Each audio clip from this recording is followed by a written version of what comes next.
Salam sepak bola, teman-teman netizen atau warganet yang saya hormati semuanya. Welcome back ke konten terbaru dari channel YouTube Triple B. Dan di konten terbaru hari ini, saya ingin membahas tentang rumor yang semakin viral, yaitu mengenai beberapa pemain diaspora Indonesia yang kemungkinan akan merumput di Liga 1 musim depan. Dan memang rumor ini sudah beredar di akun-akun media sosial yang biasa membahas tentang timnas Indonesia atau juga sepak bola Indonesia, bahkan di beberapa media digital yang terpercaya sejak bulan lalu.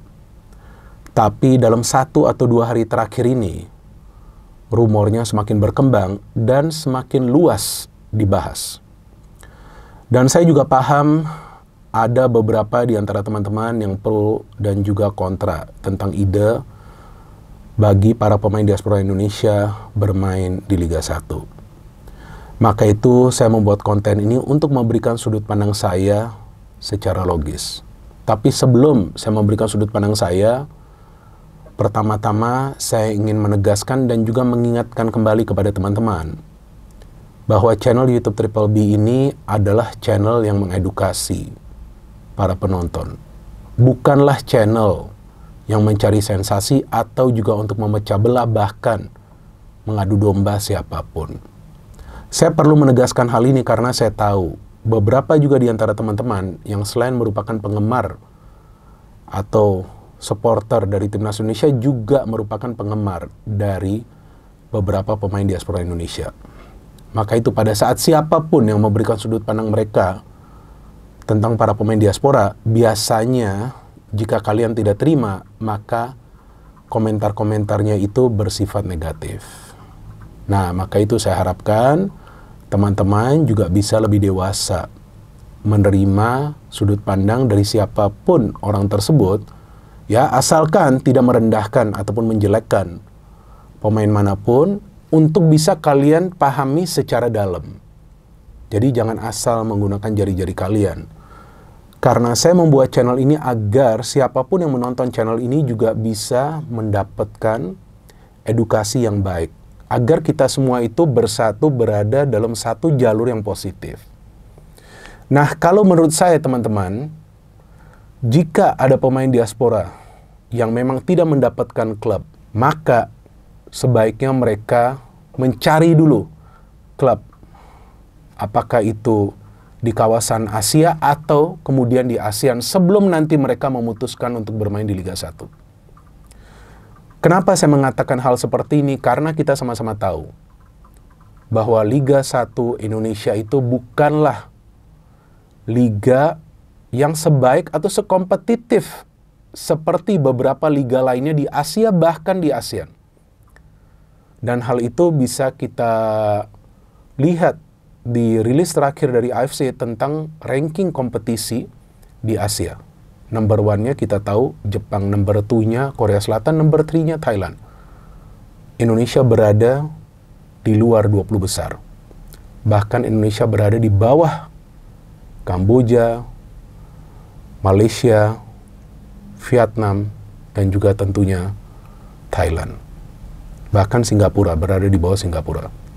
Nah, karena memang ranking kompetisi itu dilihat dari performa klub-klub yang berkompetisi di kompetisi antar klub Asia. Nah, sejauh ini klub dari Indonesia belum bisa berprogres secara baik atau performanya belum begitu baik di kompetisi antar klub Asia. Kalau soal penonton yang hadir, ya tentu Liga 1 ini tidak kalah juga dengan Liga Jepang, kan Liga Jepang juga kan banyak penontonnya.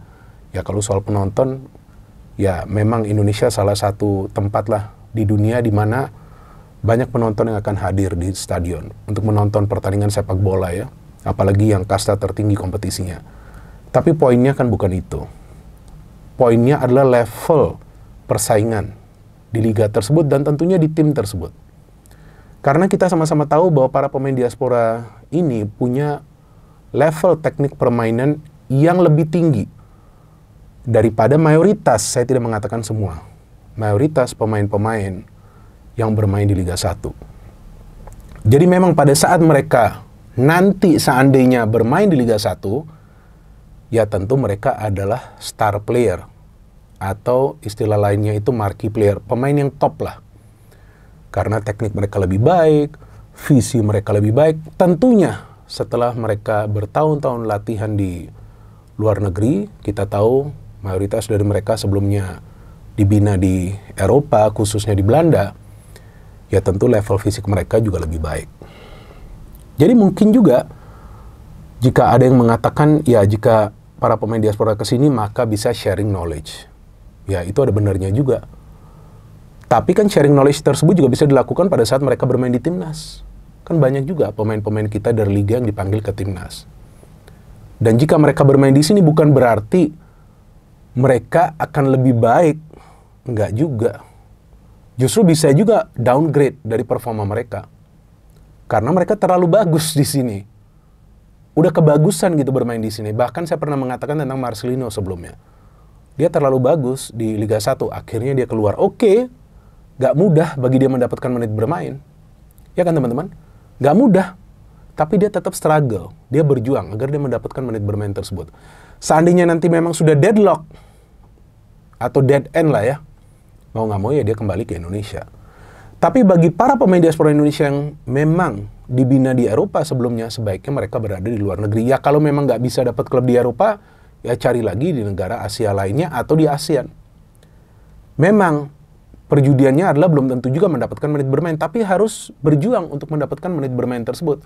Jangan sampai mereka ke Indonesia masuk ke dalam yang namanya zona nyaman atau comfort zone.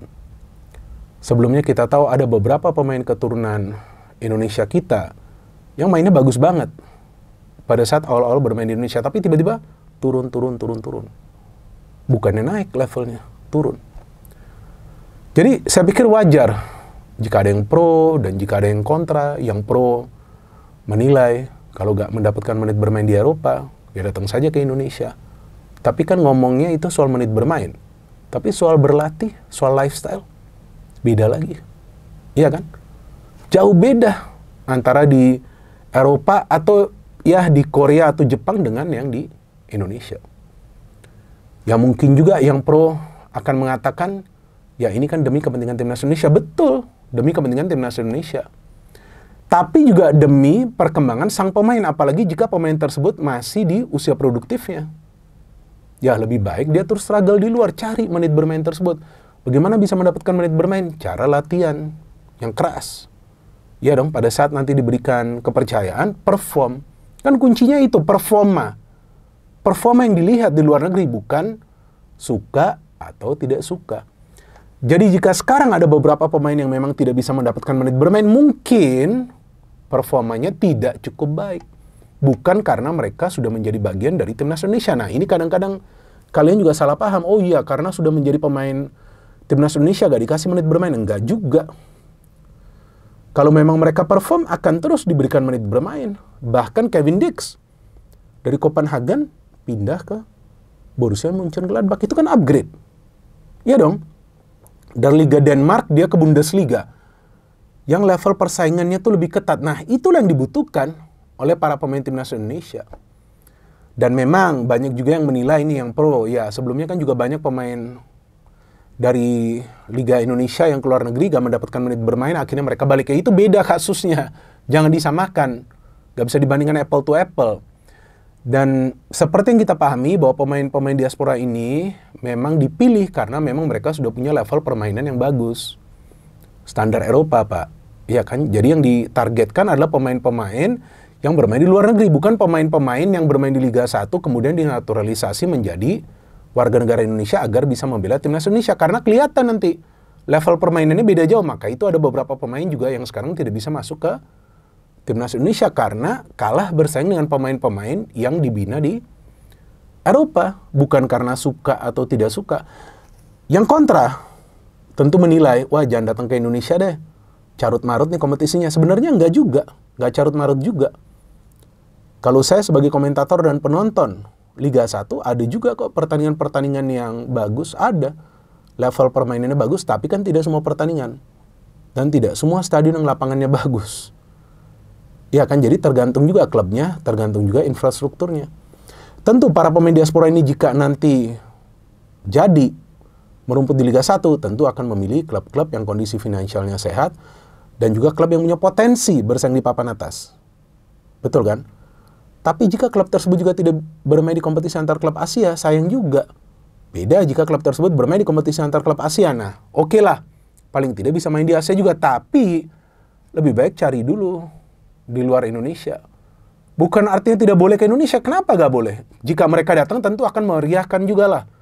Akan meriahkan Liga 1 kan? Karena mereka star player. Pastilah animo masyarakat bertambah untuk menonton. Tapi bagaimana nanti perkembangan sang pemain? Kalau tiba-tiba nanti dia gak perform di timnas, gimana? Karena sudah masuk zona nyaman dan lain hal sebagainya kan bisa saja itu terjadi. Jadi saya dalam hal ini bukan ingin menghakimi, enggak. Boleh aja datang ke Liga 1, siapa yang melarang? Nggak ada larangan dong. Silakan datang kalau memang mau main. Tapi bisa gak performanya menjadi jauh lebih baik? Dengan mendapatkan menit bermain kan belum tentu juga. Yang ada sebelumnya contoh-contohnya justru menurun. Bukti-buktinya sudah ada, gak perlu saya sebut nama-nama pemain tersebut. Awalnya datang dari Eropa, menjadi warga negara Indonesia, mainnya bagus, tiba-tiba menurun. Dari kondisi fisik, dari cara bermain, karena udah beda total bermain di Indonesia. Bukan saya mengatakan jelek, enggak. Tapi memang levelnya itu sudah beda. Tapi kalau menurut saya, jika pemain sudah berusia di atas 30 tahun, atau memang berada di usia 30 tahun, ya saya pikir jika memang tidak mendapatkan klub di luar negeri, ya perlu juga kita maklumi jika mereka bermain di Indonesia. Karena mungkin memang sulit mendapatkan klub yang bisa menjamin menit bermain. Tapi selama bisa mendapatkan klub di luar negeri, ya lebih baik di luar negeri saja deh. Ya kan? Dan bahkan ada beberapa pemain yang dari Liga 1 yang kita harapkan bisa keluar. Ya kan? Seperti Rizky Ridho. Dan sekarang kita tahu ada Arhan dan juga Asnawi yang bermain di Liga Thailand. Oke, memang mereka belum bisa menjadi starter di timnas. Tapi secara permainan saya yakin mereka masih oke. Tapi kenapa mereka tidak bisa mendapatkan menit bermain? Tidak bisa menjadi starter? Karena ada pemain yang lebih bagus lagi daripada mereka, Pak. Nah, itu poinnya. Kenapa? Karena para pemain tersebut bermain di Eropa. Nah, kan sudah kelihatan perbedaannya. Jadi saya pikir dalam hal ini kita juga perlu tenang, ya kan? Gak perlu tiba-tiba gerasa gerusuk marah ketika ada yang mengatakan, wah, lebih baik main di Indonesia, gak apa-apa. Semua orang punya sudut pandangnya. Ya kan teman-teman? Mungkin karena gak mendapatkan menit bermain, ya tapi kalau untuk pemain yang sudah berusia 30 atau 30 tahun ke atas, ya udah. Mungkin itu adalah salah satu cara untuk mendapatkan menit bermain. Tapi kalau yang masih muda, ya harus struggle cari klub di luar, ya minta ke agennya untuk mencarikan klub. Karena bukan saja para pemain akan bermain di sana, tapi akan berlatih juga di sana. Sudah beda berlatih di sana, lebih disiplin, pola makan dijaga, pola hidup dijaga, benar-benar harus mengikuti aturan dari klub secara ketat. Dimonitor juga perkembangan pemain tersebut dari segi fisik, kan fisik juga penting. Nah, kalau nanti masuk ke sini, zona nyaman, nah yang kita khawatirkan performanya nanti menurun pada saat membela tim nasional Indonesia. Beda halnya dengan pemain yang memang dari awal sudah dibina di Indonesia, itu sudah beda. Jadi jangan samakan. Tapi jika memang nantinya mereka bermain di sini, bukan berarti kemudian kita harus menghujat mereka. Enggak juga. Ya kita lihat nanti perkembangannya seperti apa. Karena kita tahu di Indonesia, ya ada banyak klub lah yang bisa membayar gaji mereka. Dan tidak salah juga jika klub-klub di Indonesia mulai menegosiasi dengan mereka, mulai negosiasi agar mereka bisa menjadi bagian dari klub, karena itu adalah hak mereka. Kita tunggu teman-teman, tapi jujur saya harapkan pemain-pemain yang masih muda ya harus terus berjuang untuk bisa mendapatkan menit bermain di luar negeri. Gimana menurut teman-teman? Silakan kolom komentar terbuka, tapi seperti yang saya katakan tadi, jangan aneh-aneh, ya. Kalian sudah harus dewasa, harus bisa memberikan komentar-komentar yang bijak. No hate, no politics, only football. Salam sepak bola.